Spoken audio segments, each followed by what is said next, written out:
How to use one WhatsApp account on two phones.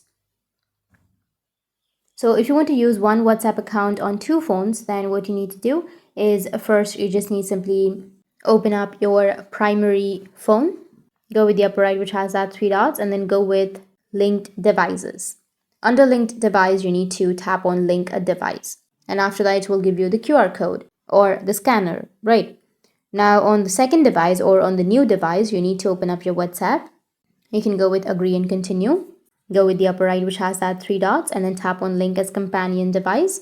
And you need to scan this QR code from your primary device. After scanning this QR code from your primary device, then it will log you into your WhatsApp on your new device, and you'll be able to use your WhatsApp in your primary device and this companion device. So that's how you can use one WhatsApp account on two phones. And if you have any questions, feel free to comment below.